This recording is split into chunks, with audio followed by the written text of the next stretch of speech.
தற்போதைய அண்மை செய்தி, மீண்டும் போராட்டம் நடத்துவோம் என்று ஊராட்சி செயலாளர்கள் அறிவித்துள்ளனர். அது தொடர்பான அண்மை செய்தியை பார்த்து வருகிறோம். பகுதி நேர பணியாளர்களோடு சேர்ந்து மீண்டும் போராட்டம் நடத்துவோம் என்று ஊராட்சி செயலாளர்கள் அறிவிப்பு வெளியிட்டுள்ளனர். ஒத்திவைக்கப்பட்ட வேலைநிறுத்த போராட்டத்தை பிப்ரவரி 9ஆம் தேதி முதல் துவங்க உள்ளதாக அறிவிப்பில் தெரிவித்துள்ளனர். ஒத்திவைக்கப்பட்ட வேலைநிறுத்த போராட்டத்தை பிப்ரவரி 9ஆம் தேதி முதல் துவங்க உள்ளதாக அறிவித்துள்ளனர்.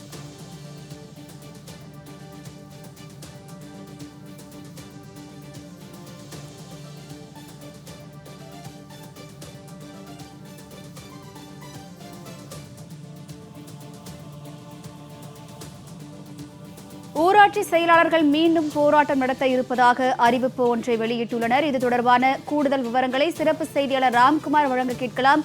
வணக்கம் ராம்குமார், தற்போது ஊராட்சி செயலாளர்களின் அறிவிப்பு என்ன, முழு விவரங்கள்?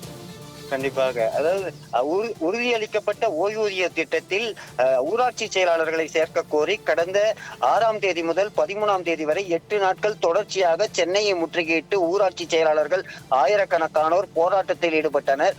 இந்த நிலையில உறுதியளிக்கப்பட்ட ஓய்வூதிய திட்டத்தில் சேர்க்க நடவடிக்கை எடுக்கப்படும் என ஊராட்சி செயலாளர்களுக்கு ஊராட்சி நகர்ப்புற ஊராட்சி துறை இயக்குனர் தெரிவித்திருந்தார். அதனை அடிப்படையில் தற்காலிகமாக ஒத்திவைத்த இந்த ஆர்ப்பாட்டமானது மீண்டும் தொடரும் என தெரிவித்திருக்கிறார்கள். தற்போது தமிழக சட்டப்பேரவையில் முதலமைச்சர் ஸ்டாலின் அறிவிப்பை ஒன்று வெளியிட்டிருக்கிறார். ஏற்கனவே ஊராட்சி செயலாளராக இருக்கக்கூடிய ஊராட்சி செயலாளர்களுக்கு மாதம் ஓய்வூதியம் 2000 ரூபாய் வழங்கப்பட்டிருக்கிறது.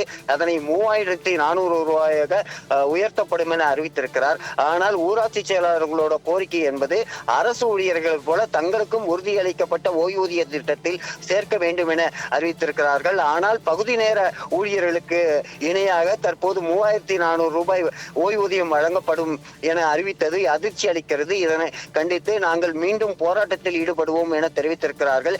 ஏற்கனவே ஊராட்சி செயலாளர்களுக்கு உறுதியளிக்கப்பட்ட ஓய்வூதிய திட்டத்தில் சேர்க்க வேண்டும். அதே போல ஓய்வு பெற்ற ஊராட்சி செயலாளர்களுக்கு மாதம் 15000 ரூபாய் ஓய்வூதியம் வழங்க வேண்டும் என தொடர்ச்சியாக போராட்டம் நடத்தி வந்த நிலையில் விளம்பர திமுக அரசு தற்போது ஓய்வூதியம் அறிவித்திருக்கிறது.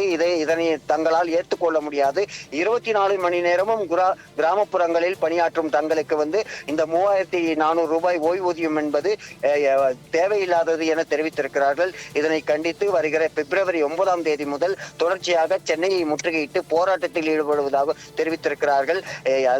கிராமப்புறங்களில் அடிப்படை தேவைகளை 24 மணி நேரமும் மக்களுக்கு சேர்க்கும் தங்களை உறுதியளிக்கப்பட்ட ஓய்வூதிய திட்டத்தில் அரசு ஊழியர்களுக்கு இணையாக வழங்க வேண்டும் என தெரிவித்து மீண்டும் போராட்டத்தில் ஈடுபடுவதாக தெரிவித்திருக்கிறார்கள். பேமிதா,